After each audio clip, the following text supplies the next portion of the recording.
D&D and Pathfinder are so good at providing that epic heroic fantasy that we all know and love. Playing them is like eating a bag of chips. It's like ordering chicken nuggies. It's comfort food. It feels like home. We have come across and played plenty of tabletop RPGs that are completely different from D&D and Pathfinder. It's very easy to find the grim or grimdark setting. But what if we want a new system that can scratch that same heroic fantasy itch? We want you to say hello to Pathfinder for Savage Worlds. Yes, I said Pathfinder, but no, I'm not talking about Pathfinder 2nd Edition. What we have here is the lore, setting, and classes of Golarion and Pathfinder 1st Edition using the Savage Worlds Adventure Edition rule set.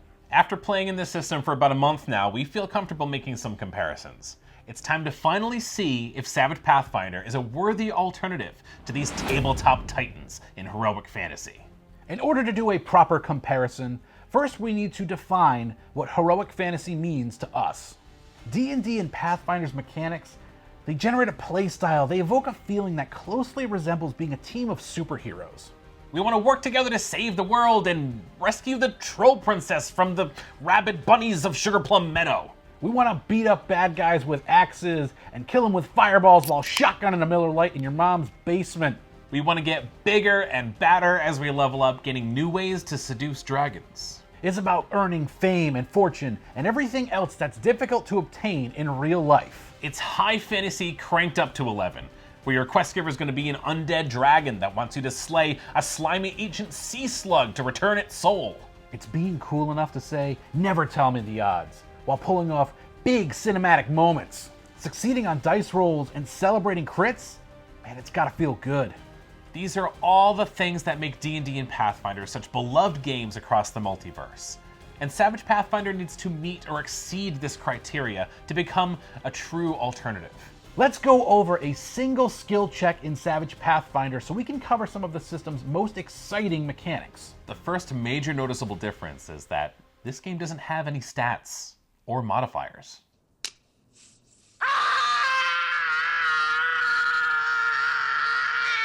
It's okay, don't panic. All your traits and skills are actually going to be represented by a die, from D4 to D12. And whatever die you have in that skill is what you roll when you make that check. It's super simple. Let's say our character, they're kind of a clumsy mess. And if we want to make a stealth check, we only have a D4 in that skill. Not great. Luckily, every skill in the game is also rolled with a D6 known as a wild die. We roll both and take the higher result. We're not going to add these dice together. Let's say our character is trying to get past a guard that will definitely raise the alarm if we're spotted. So we're going to roll a D4, and we're going to roll that wild die, that D6, together. The D6 comes up 2, and the D4 comes up with a 4. We succeeded. So how's that? How do you know you succeeded? Because a 4 is always a success for skill checks in Savage Pathfinder. Not only is it a success, but we also aced. Whenever we get the highest result on a die, it aces, and we get to roll another die of the exact same value. Then we add the new die to the skill check. So we're going to take that D4, we're going to roll it. We got a 4 again, ace. So now our result is at an 8. And just so you know, there's no limit to the amount of times that a die can ace. So we get to roll one more D4 and it comes up a 1, making our result a 9.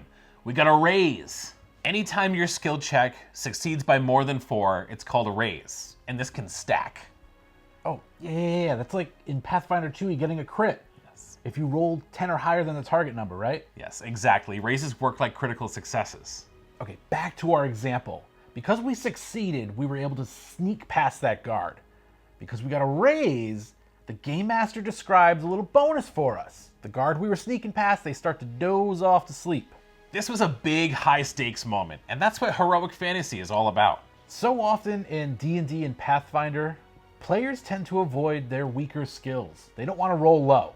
What makes Savage Pathfinder unique, it's the ability to push your luck and go for those big cinematic moments regardless of your stats. And while we're playing, we also accumulate this pool of resources to help us out when we're not so lucky with our dice. These are called bennies. It's the most fantastic part of this game. Bennies are like supercharged inspiration from D&D.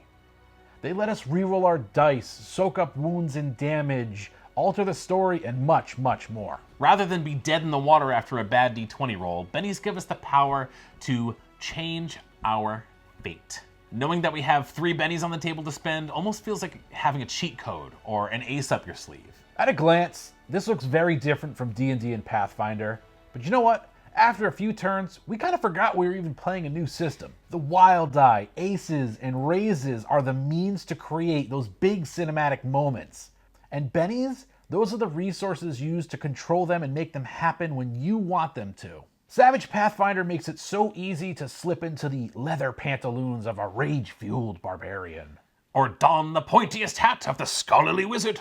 And that's because all of these mechanics that we're talking about, they Voltron themselves together into this sleek system where it's all about gambling, pushing your luck, and raising the stakes to pull off nigh impossible feats. You feel like you're always able to pull off something cool or badass, and there's so much variation to those moments. You can spend a few bennies to try to ace on your broadsword attack, to attempt to break through a powerful enemy's defenses. You could get a raise on your blast spell to increase the damage. If you roll your best skill and it fails you, the wild die could actually save it, or even ace if you roll a 6. All right, I think it's time we circle back to our definition of heroic fantasy. We start seeing how Savage Pathfinder stacks up. That feeling of becoming like a superhero team, the escapism of kicking ass, it's fully realized and reinforced by the mechanics in Savage Pathfinder. Maybe even more so than in D&D and Pathfinder 2e. It's kind of crazy. We particularly love the wild die. It makes it feel like anything's possible at any given moment. Your GM is constantly going to be rewarding you with bennies for good role playing, for making the table laugh, for bribing them with G Fuel, and this is going to be a self-feeding cycle that just promotes so much fun and role playing and big moments at the table. All of this mechanical juice, it's great. But part of our definition, we gotta gain power. It's time to level up. Do you ever get tired of asking your DM, hey, do we level up?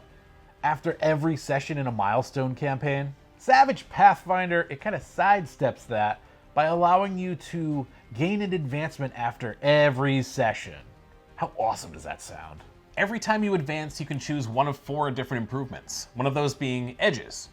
Edges are like feats or features from D&D and Pathfinder. So as long as you meet those prerequisites, you can choose any edge that you like. Almost as if Savage Pathfinder wants you to be a badass.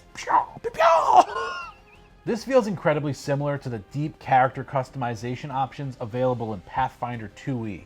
We mentioned rolling criticals as being important to our definition of heroic fantasy because rolling a 20 is so iconic in these games. So you can imagine us being pretty skeptical about getting crits in Savage Pathfinder because it obviously doesn't have a d20. That skepticism was unwarranted. Only needing to roll 4 higher than a skill check to crit makes crits seem more obtainable. Yeah, and I feel like everyone at our table at the same time was like, hey, even a d4, that's a 25% chance to ace and to get to roll more dice. We were spending more bennies because, well, we have a 25% chance to keep making that D4 pop off. Skill checks, they're so fun and addictive in Savage Pathfinder.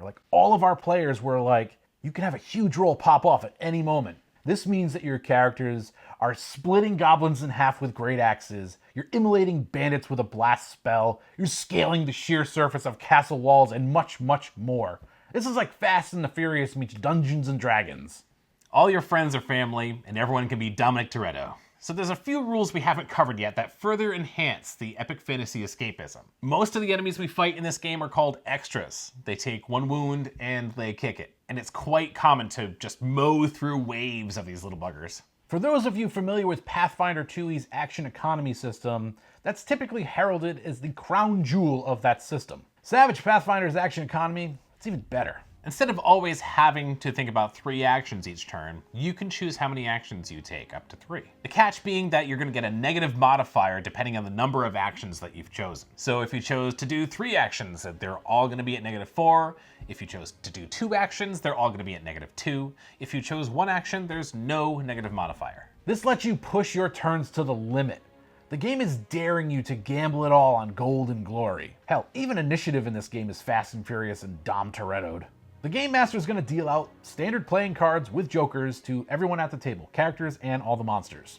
Turn order is simple. We're going to go from highest card to lowest, and jokers are wild. If you get a joker, you're going to get some bennies, you get a +2 to all your rolls that turn, and you choose when you want to go. Initiative is then redrawn each round so that you're never quite comfortable with the turn order. This has quickly become one of our favorite initiative systems. It's fast and so easy to do. Want to know what else is lightning fast and exciting? Subscribing to the Basic Glitches. Every week we see the analytics. Most of you are watching, but you're not subscribed. Change that. Please! Savage Pathfinder hits all the sweet spots of heroic fantasy. And this has some of the most unique and fun rules that we've ever encountered in a tabletop role-playing game. The system, it's so easy to pick up and digest. You have that rule of 4 that makes it so easy for game masters to just dive right in. Yeah, that simplified math goes a long way to freeing up the GM's mental load so that they can focus on the good stuff. This game also comes with a ton of optional rules, meaning the newbie can decide to keep it simple and clean, or the experienced GM can toss in everything and the kitchen sink. We picked up this system so fast, it was so easy for us, we felt comfortable tossing in homebrew from the word go. We came up with chicken men and robot ancestries, we had weird magic items, and much, much more. We really think this game is the perfect bridge between D&D and Pathfinder. It's easy to run and homebrew friendly like 5th edition, while also providing deep character customization and that 3-action economy from Pathfinder 2nd edition. But it also stands on its own as one of the best heroic fantasy tabletop games on the market, period. The Basic Glitches, we can fully recommend Savage Pathfinder, Pathfinder for Savage Worlds, as a genuine alternative to D&D and Pathfinder. This thing is battle tested and we approve. If you'd like to learn more about this system, check out the following video where we unbox and review the Pathfinder for Savage Worlds Ultimate Core box set. Later, Liches. Bye!